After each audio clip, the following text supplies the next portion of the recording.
வணக்கம். பொதுவாக இப்போ அரசியல் களம் அப்படிங்கிறது ரொம்ப சூடாக இருக்குது. ஜாதகத்தில் அரசியலில் வெற்றி பெறக்கூடியவர்கள் எப்படிப்பட்ட அமைப்புகளை பெற்றிருப்பார்கள் அப்படின்னு பார்க்க முடியும்னா கண்டிப்பாக பார்க்க முடியும். அரசியலுக்கு முக்கியமான கிரகங்கள் அப்படின்னா சூரியன், ராகு, கேது போன்ற கிரகங்கள். சந்திரனும் ஒரு வகையில் அரசியலுக்கு சப்போர்ட்டிவாக இருக்கிற கிரகம் தான். அப்போ நம்ம ராகு விஷயத்தில் ராகு எப்படியெல்லாம் இருந்தால் ஒரு ஜாதகருக்கு அரசியலில் ஏற்றம் கிடைக்கும், வளர்ச்சி கிடைக்கும் அப்படின்னு பார்க்கலாம்.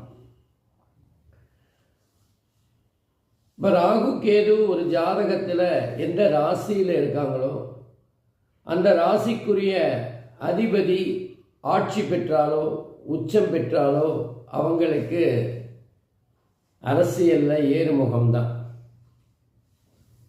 அதே மாதிரி ராகுவுக்கு 5-9 சனி பகவான் சஞ்சாரம் செய்தாலும் அவங்களுக்கு சிறப்பான அரசியல் அறிமுகம் கிடைக்கும்.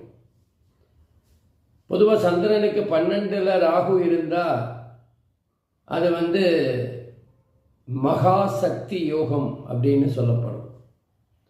அந்த மாதிரி அந்த சந்திரனுக்கு 12 ராகு இருந்தாலும் அவர்களுக்கு கண்டிப்பாக அரசியல் பிரவேசம் இருக்கும்.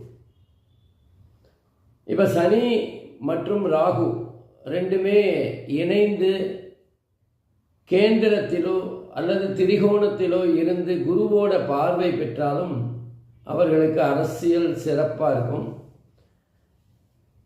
கேது இருக்கிற ராசிக்கு அதிபதி நம்ம ஏற்கனவே சொன்ன மாதிரி ஆட்சி பெற்றோ உச்சம் பெற்றோ இருந்தாலும் அவர்களுடைய அந்த அதிபதியுடைய நட்சத்திர அதிபதி ஆட்சி உச்சம் பெற்றால் கூட அல்லது வர்க்கோத்தமம் பெற்றாலும் கூட அரசியலில் மிக சிறப்பாக வரக்கூடிய வாய்ப்புகள் இருக்கு.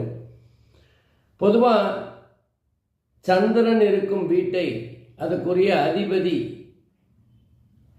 ராகுவோட சேர்ந்து இருந்தாலும் அவர்களுக்கு அரசியல் ஒரு பெரிய ஏற்றம் உண்டு.